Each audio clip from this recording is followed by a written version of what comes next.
नमस्कार साथियों, मैं आशीष सुमन श्रीवास्तव स्वागत करता हूं आपका इस वीडियो में। आज के हमारे इस वीडियो के माध्यम से बिहार बोर्ड कक्षा 12वीं के विषय राजनीति शास्त्र, जो क्रमशः दो भाग में विभाजित है, भाग अ स्वतंत्रता के समय से भारतीय राजनीति और भाग ब समकालीन विश्व राजनीति। तो आज के हमारे इस वीडियो के माध्यम से बिहार बोर्ड कक्षा 12वीं के विषय राजनीति शास्त्र के भाग ब समकालीन विश्व राजनीति के अध्याय 4 आर्थिक व राजनीतिक सत्ता के वैकल्पिक केंद्र से संबंधित सभी महत्वपूर्ण वस्तुनिष्ठ प्रश्न और उनके उत्तर पर गौर करेंगे।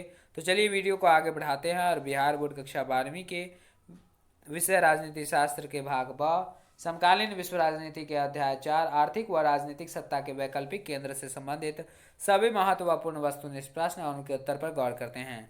तो चलिए, हमारा पहला प्रश्न है कि एक ध्रुवीय विश्व किस देश के प्रभुत्व का परिचायक है। तो हम आपको बता दें कि एक ध्रुवीय विश्व संयुक्त राज्य अमेरिका के प्रभुत्व का परिचायक है। तो इस प्रकार से हम कह सकते हैं कि प्रश्न संख्या 1 का जो सही उत्तर है वो ऑप्शन अ संयुक्त राज्य अमेरिका होगा। अब आगे बढ़ते हैं, यानी कि प्रश्न संख्या 2 की ओर।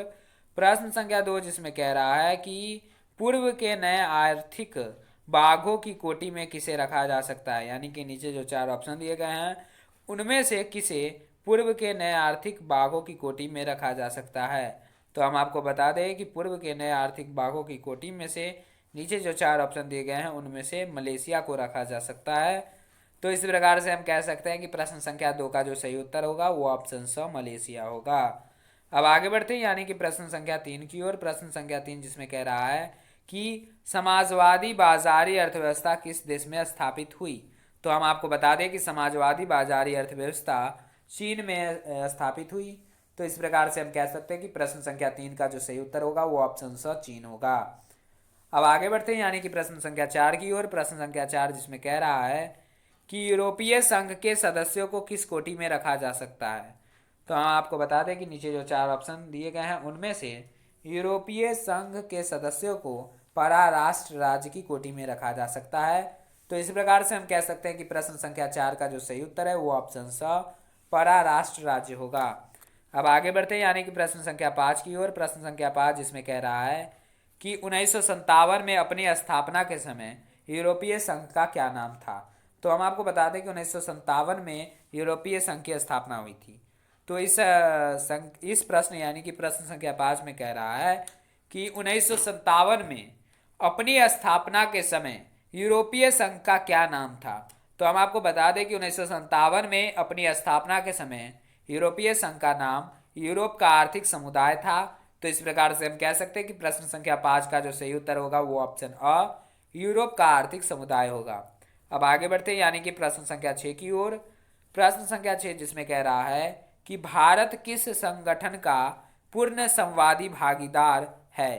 नीचे जो 4 ऑप्शन दिए गए उनमें से भारत आसियान का एशियाई क्षेत्रीय मंच का पूर्ण संवादी भागीदार है। तो इस प्रकार से हम कह सकते हैं कि प्रश्न संख्या 6 का जो सही उत्तर है वो ऑप्शन स आसियान का एशियाई क्षेत्रीय मंच होगा। अब आगे बढ़ते हैं, यानी कि प्रश्न संख्या 7 की ओर। प्रश्न संख्या 7 जिसमें कह रहा है कि किस देश के साथ भारत ने मित्रता व व्यापार की संधि की जिसकी प्रस्तावना में पंचशील के सूत्र रखे हुए हैं। तो हम आपको बता दें कि चीन के साथ भारत ने मित्रता व व्यापार की संधि की जिसकी प्रस्तावना में पंचशील के सूत्र रखे हुए हैं। तो इस प्रकार से हम कह सकते हैं कि प्रश्न संख्या 7 का जो सही उत्तर है वो ऑप्शन चीन होगा, यानी कि ऑप्शन स जिसमें चीन लिखा हुआ है सो होगा। अब आगे बढ़ते हैं, यानी कि प्रश्न संख्या 8 की ओर। प्रश्न संख्या 8 जिसमें कह रहा है कि कौन सा देश गाजर व छड़ी की नीति का अनुकरण करता कहा जाता है। तो हम आपको बता दें चीन जो है वो गाजर व छड़ी की नीति का अनुकरण करता कहा जाता है। तो इस प्रकार से हम कह सकते हैं कि प्रश्न संख्या 8 का जो सही उत्तर है वो ऑप्शन द चीन होगा। अब आगे बढ़ते हैं, यानी कि प्रश्न संख्या 9 की ओर। प्रश्न संख्या 9 जिसमें कह रहा है कि किस प्रधानमंत्री ने भारत के चीन के साथ टूटे संबंधों को सुधारने का कदम उठाया। तो हम आपको बता दें कि राजीव गांधी ने भारत के चीन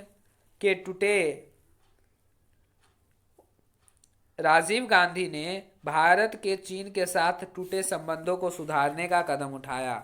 तो इस प्रकार से हम कह सकते हैं कि प्रश्न संख्या 9 का जो सही उत्तर है वो ऑप्शन द राजीव गांधी होगा। अब आगे बढ़ते हैं, यानी कि प्रश्न संख्या 10 की ओर। प्रश्न संख्या 10 जिसमें कह रहा है कि कौन सा वर्ष भारत चीन मित्रता वर्ष के रूप में मनाया जाता है। तो हम आपको बता दें कि वह वर्ष 2006 है, जो भारत चीन मित्रता वर्ष के रूप में मनाया जाता है। तो इस प्रकार से हम कह सकते हैं कि प्रश्न संख्या 10 का जो सही उत्तर है वो ऑप्शन द 2006 होगा। अब आगे बढ़ते हैं यानी कि प्रश्न संख्या 11 की ओर। प्रश्न संख्या 11 जिसमें कह रहा है कि यूरोपीय संघ की स्थापना कब हुई। तो हम आपको अभी अभी जस्ट बताया है कि यूरोपीय संघ की स्थापना सन 1957 ईस्वी में हुई। तो इस प्रकार से हम कह सकते हैं कि प्रश्न संख्या 11 का जो सही उत्तर है वो ऑप्शन अ 1957 ईस्वी होगा। अब आगे बढ़ते हैं यानी कि प्रश्न संख्या 12 की ओर। प्रश्न संख्या 12 जिसमें कह रहा है कि वर्तमान में कौन आसियान का सदस्य राष्ट्र नहीं है। यानी कि प्रश्न संख्या 12 जो है उसमें कह रहा है कि वर्तमान में यानी कि करंट टाइम में अभी जो समय चल रहा है उसमें कौन आसियान का सदस्य राष्ट्र नहीं है, यानी कौन ऐसा राष्ट्र है जो आसियान का सदस्य नहीं है। तो हम आपको बता दें कि नीचे जो 4 ऑप्शन दिए गए हैं उनमें से अल्जीरिया जो है वो वर्तमान में आसियान का सदस्य राष्ट्र नहीं है। तो इस प्रकार से हम कह सकते हैं कि प्रश्न संख्या 12 का जो सही उत्तर है वो ऑप्शन स अल्जीरिया होगा। अब आगे बढ़ते हैं यानी कि प्रश्न संख्या 13 की ओर। प्रश्न संख्या 13 जिसमें कह रहा है कि निम्नलिखित में से कौन सा सदस्य आसियान का सदस्य नहीं है। तो हम आपको बता दें कि प्रश्न संख्या 13 का जो सही उत्तर होगा वो ऑप्शन द श्रीलंका होगा। नीचे जो 4 ऑप्शन दिए गए उनमें से श्रीलंका आसियान का सदस्य नहीं है। तो इस प्रकार से हम कह सकते हैं कि प्रश्न संख्या 13 का जो सही उत्तर होगा वो ऑप्शन द श्रीलंका होगा। अब आगे बढ़ते हैं यानी कि प्रश्न संख्या 14 की ओर। प्रश्न संख्या 14 जिसमें कह रहा है कि एशिया का कौन सा देश है जो 8 समूह का सदस्य है। तो हम आपको बता दें कि एशिया का वह देश जापान है जो 8 समूह का सदस्य है। तो इस प्रकार से हम कह सकते हैं कि प्रश्न संख्या 14 का जो सही उत्तर है वो ऑप्शन ब जापान होगा। अब आगे बढ़ते हैं यानी कि प्रश्न संख्या 15 की ओर। प्रश्न संख्या 15 जिसमें कह रहा है कि साफ्टा समझौते पर किस वर्ष हस्ताक्षर हुए। तो हम आपको बता दें कि साफ्टा समझौते पर 2004 में हस्ताक्षर हुए। तो इस प्रकार से हम कह सकते हैं कि प्रश्न संख्या 15 का जो सही उत्तर है वो ऑप्शन अ 2004 में होगा। अब आगे बढ़ते हैं यानी कि प्रश्न संख्या 16 की ओर। प्रश्न संख्या 16 जिसमें कह रहा है कि आसियान को मुक्त व्यापार क्षेत्र बनाने का निर्णय लिया गया। यानी कि आसियान को मुक्त व्यापार क्षेत्र बनाने का निर्णय कब लिया गया।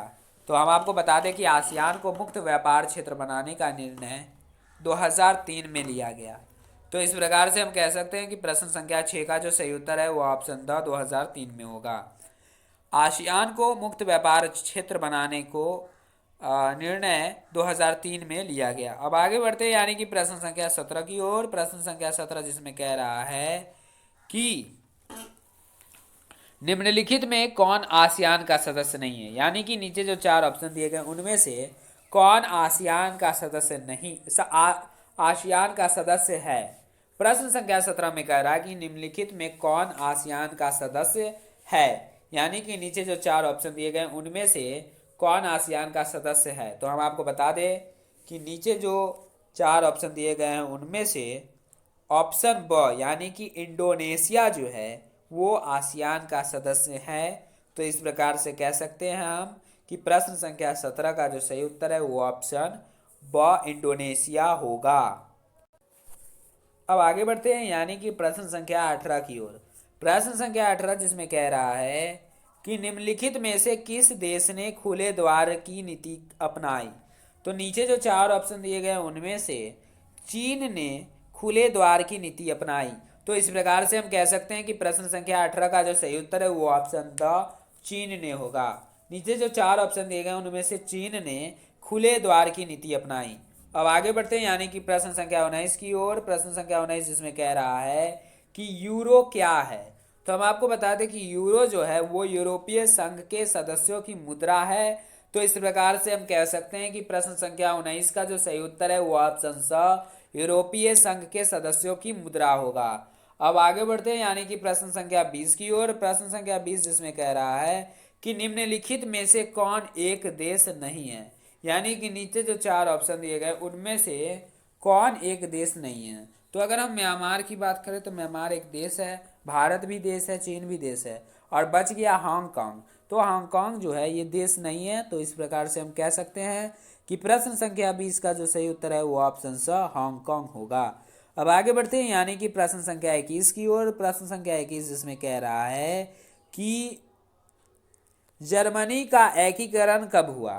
तो हम आपको पीछे वाले वीडियो में भी बता चुके हैं, यानी कि अध्याय 3 राजनीति शास्त्र के अध्याय 3 में हम बता चुके हैं कि जर्मनी का एकीकरण 1990 ईस्वी में हुआ। तो इस प्रकार से हम कह सकते हैं कि प्रश्न संख्या 21 का जो सही उत्तर है वो ऑप्शन स 1990 ईस्वी में होगा। जर्मनी का एकीकरण 1990 में हुआ। अब आगे बढ़ते हैं यानी कि प्रश्न संख्या 22 की ओर। प्रश्न संख्या 22 जिसमें कह रहा है कि आसियान का 20वां शिखर सम्मेलन अप्रैल 2012 में कहाँ आयोजित हुआ। तो हम आपको बता दें कि आसियान का 20वां शिखर सम्मेलन अप्रैल 2012 में नोम पेन है। नीचे जो 4 ऑप्शन दिए गए उनमें से नोम पेन में आसियान का 20वां शिखर सम्मेलन अप्रैल 2012 में आयोजित हुआ। तो इस प्रकार से हम कह सकते हैं कि प्रश्न संख्या 22 का जो सही उत्तर है वो ऑप्शन श नोम पेन में होगा। अब आगे बढ़ते हैं यानी कि प्रश्न संख्या 23 की ओर, जो इस वीडियो और इस अध्याय का अंतिम महत्वपूर्ण वस्तुनिष्ठ प्रश्न है, जिसमें कह रहा है कि निम्नलिखित में से कौन सा देश आसियान का सदस्य नहीं है। तो हम आपको बता दें कि नीचे जो 4 ऑप्शन दिए गए उनमें से भारत जो है वो आसियान का सदस्य नहीं है। तो इस प्रकार से हम कह सकते हैं कि प्रश्न संख्या 23 का जो सही उत्तर है वो ऑप्शन स भारत होगा। भारत जो है वो आसियान का सदस्य नहीं है।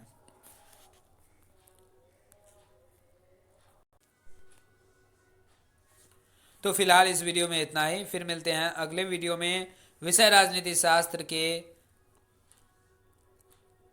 भाग ब समकालीन विश्व राजनीति के अध्याय 5 उत्तर शीत युद्ध काल में दक्षिणी एशिया से संबंधित सभी महत्वपूर्ण वस्तुनिष्ठ प्रश्न और उनके उत्तर के साथ आपसे अपील कि अगर आप बीएससी 12 सेशन 2020-22 से जुड़ी हर अपडेट के साथ साथ विषय हिंदी, अंग्रेजी, इतिहास, राजनीति शास्त्र एवं अर्थशास्त्र की पूर्णतः तैयारी यानी कि सभी ऑब्जेक्टिव और सब्जेक्टिव क्वेश्चन का वीडियो चाहते हैं तो हमारे इस वीडियो को लाइक, कमेंट, शेयर और चैनल को सब्सक्राइब करना ना भूलें। हाँ दोस्तों, एक और बात कि अगर आप हमारे द्वारा दिए गए इतिहास के चैप्टर वाइज अध्याय 1 से 15 तक के ऑब्जेक्टिव क्वेश्चन और उनके आंसर का वीडियो के साथ साथ विषय राजनीति शास्त्र के भाग स्वतंत्रता के समय से भारतीय राजनीति के अध्याय 1 से लेकर 10 और भाग ब समकालीन विश्व राजनीति के पिछले अध्याय यानी कि अध्याय 1, 2, 3 के ऑब्जेक्टिव क्वेश्चन और उनके आंसर का वीडियो नहीं देख पाए हैं तो हमारे इस वीडियो के डिस्क्रिप्शन में जाकर देख सकते हैं।